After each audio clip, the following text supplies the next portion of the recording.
Ayun no. Hi guys. So, nandito pa rin tayo sa Vegan Ilocos Sur. Day 2 natin. It's 21 of June 2024. Nandito tayo sa Museum Crisologo Memorabilia. Ito po yung entrance. It's 8:40 in the morning. Ganda ng sapatos na. So dito po wala namang entrance fee. Ibig Bali, sabihin, nagbibigay ka lang ng donation. Libre siya, libre. siguro, kasi ano na So siya eh. dito po, papasok na tayo sa entrance. Nakita natin yung shoes.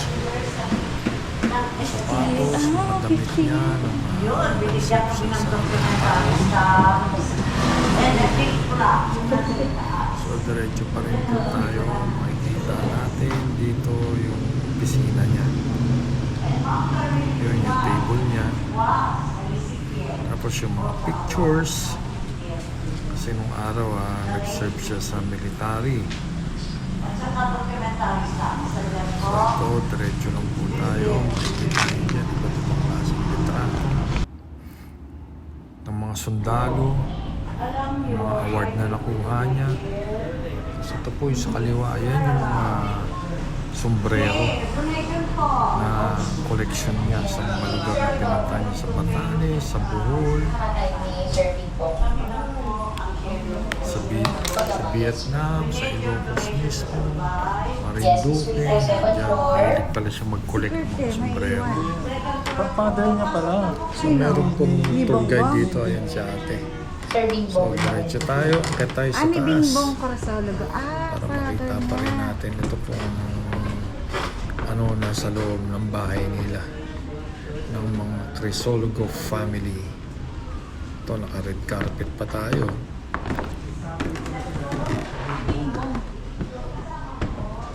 Ito po, original pala ito. Yes, sir. Ito yung original or ancestral house po. Yes. Yes, you can also visit the showroom po. Pati po ito. Yes, sir. Nara. Opo. And then, itong hagdan po nila is gawa sa kama po. At yung poste, ayan, mahugat. Talagang manual na ginawa, no? Yes, sir. Kasi mga frame na yan, ito rin yung set. Opo. Sino po nag-maintain ito? Family? Family po, sir. Anak? Si anak ko rin po, yung itong anak, Ni... Sir Flo. Mga dami. Ay, mga mga sapatos, partner. Opo, this July. Walo. Opo. May anim pang buhay.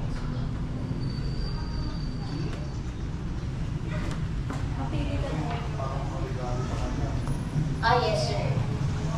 And by Latin Chinese, si Sir Flo. May dahil silang Chinese. Opo. Ito yun, sir. Ayan. Sa paggawa ng mga kumot, mga tela. And then, dito din ginagawa yung abeliloko na gawa sa cotton. Ito So, po. dito nagsimula yung gano'n. Yung pag-ano na yan. Actually, naano lang po ito, ma'am, parang Hobby lang. na-adapt. Oo. Na-adapt lang. Naanap lang. Kasi lahat nung nandito, original pa, no? Yes, sir. Mga original. From anong year po? Anong year? From Itong 80 bahay, kung itong bahay po, ma'am, sir, more than 200 years na po. And then yung mga gamit, yung iba po kasi dito ay mga personal collection ni Ma'am Family na nasa more or less 100. Ganun po, 100. Yung asawa ko. Yung asawa ko ni Flora. Yes, ma'am. Yes, sir. Yung ref po, ma'am, bala yan ay binuli ng mga kapatid natin nila. Yes, ma'am. Yung mas nauna, yung ref po nila nandito sa loob. Yes po. So, bala itong area na ito, yung dati nilang panalan or working area sa bahay. Bala yung palikuan, ilasan, labahan. Ito itong place na to. Yes, sir.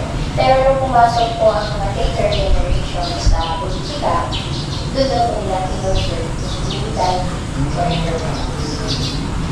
kaya kung meron table dito, dito nila ina-accommodate yung mga kasama ko nila sa politika. So, nandiyan din yung mga nila or sa inuman ko. Kita dito pa rin. So, yes ma'am, nagaling sa niluluto po nila noon. So, aside sa modern na refrigerator, meron po silang kerosene pipe or gas yung nagpapagawa. Yes po. And then, meron din po silang wooden refrigerator, which is yellow lang yung kailangan po dito para lumamig. Ayan. So, lagi nilang nilalagyan ng yelo, gano'n. Opo, ganito po siya Ang sa galing, loob. no? Dito yung yellow, habang dito naman po yung mga pinapanood. So, nare-maintain naman po yung lamig niya dahil sa yellow na nasa loob. Ayan, ganyan po siya. So, meron din silang dalawang version ng plancha. Di-uling po. Ayan. Ito, yung parang mas modern. Yeah. At ito naman po yung old. Ang tawag po nila dito is prensa or prensa de corona. Kasi, nagmumukha po siyang corona. So, para mas dumulas dito sa ilalim niya, nilalagyan po nila ng kandila or yung dahon po ng saging. Yes. Dire-diretso. Hindi siya pahinto-hinto. Ayan. The old wooden refrigerator. Yeah. So how do you get? There's nothing. No, they just put ice there inside. Shumurkat siya. Because nasa baba pa siya eh. Ayan. Yeah.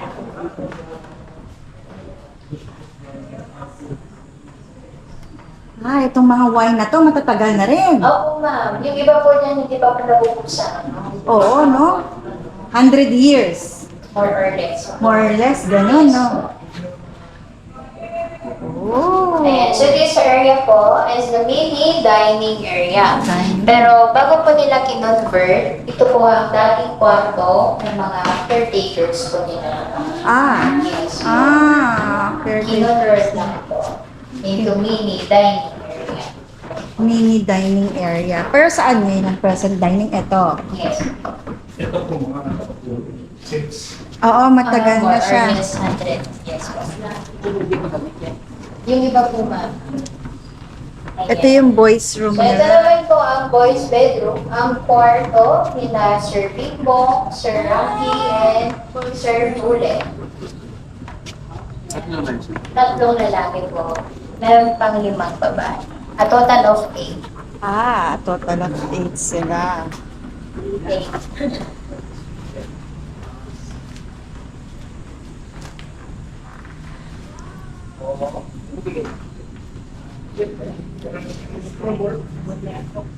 Come here, Kurt.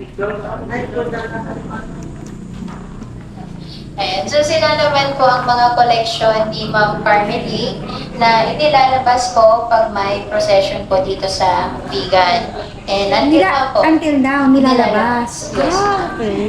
nilalabas pa rin po sila. Nilalabas. Usually, month of May. Ganon. Si Our Lady of Tiyan po, January and October po siya nilalabas. And then si Saint Martha, every holiday po.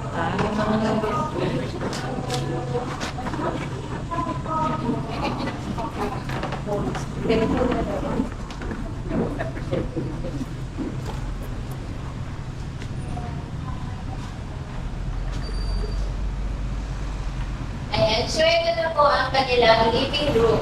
And nasa loob, ang girl's bedroom.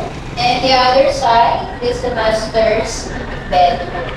So meron po 8 anak ang mag-asawa ito sa loob. Mula sa panganay po nila, si Ma'am Teresa. Sunod-sunod na po yan hanggang sa bunso, si Sir Benedito. At 6 sa kanila ay buhay pa po. So, 3 sa 6 ay nasa ibang bansa. Sina Ma'am Socorro, Ma'am Pearl, and Sir Benedito. Yes, ma'am.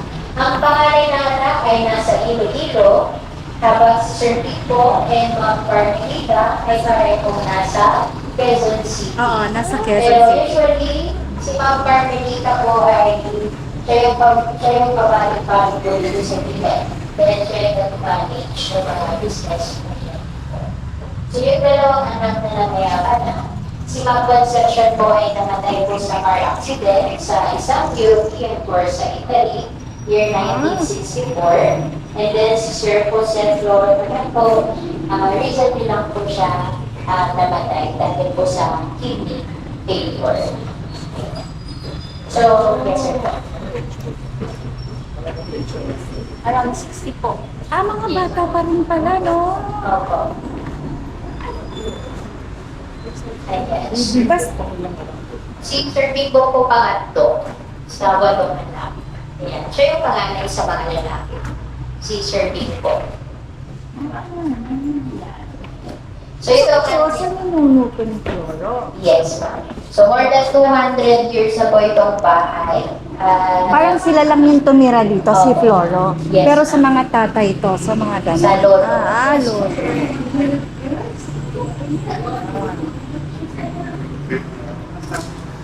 Yes, sir. Siya yung pinang-famous. Ang galing mo na yan, para ano, mainit. At ang bahay po nila ay wala pa pong renovation. Original structure pa rin po siya. So, ang ginawa lang po dito is reorganize and repaint. Sige.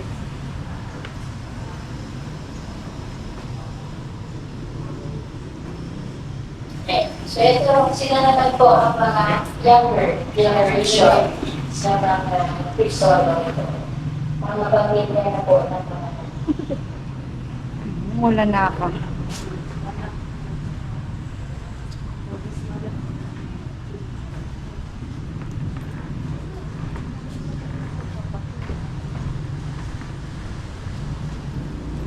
Yeah, it's okay.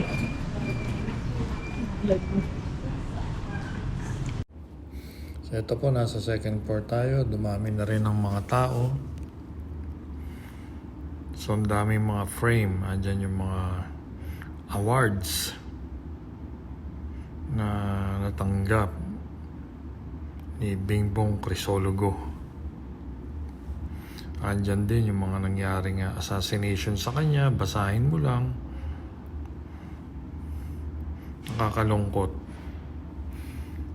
Yan yung table na ginagamit niya nung nakaupo pa siya bilang governor. So ito yung mga lumang typewriter. Wow, ang ganda. Na-maintain nila. Mukhang gumagana pa rin eh. Oh. So nakakatuwa dito. Mag-enjoy ka. Malalaman mo yung history. Kung ano nangyari sa kanya. Kung yung mga family nila. Yung mga kapatid. Yung magulang. So ayan yung tumakbong governor. Si Carmelita. Yung may bahay ni Bingbong. So ayan po yung mga sombrero na collection niya. Samar, Basilan, Batanes. Yan. So itong bahay na to hindi pa po nare-renovate. Ayan pa rin yun ever since. So ayan po yung karwahe. So yung kotse po na yan, ayan po yung sasakyan na sinasakyan ni Camiling Crisologo nung in-assassinate siya. So binaril yung sasakyan pero kagandahan nun, nakaligtas siya. Safe siya. Buhay siya. Nangyari yan nung May 10, 1961. So ayan oh, ganda ng kotse. Ang ganda siguro niya nung araw. Ano na yan vintage car na siya ngayon. Naitabi nila. Ayan yung loob ng kotse. Oh. Luma na talaga siya. Pero, ayan, kitaan pa siya. Buo pa talaga siya. May imagine mo kung ano itsura niya nung bago. Talagang niluma na lang siya ng panahon. Ayan yung karwahe nila nung araw. Ayan yung typewriter. So, ito yung uniform ni Bingbong nung nag-serve siya sa military. So thank you guys sa pagsama nyo sa amin dito sa Museum ng Crisologo Family. Hanggang sa muli, God bless.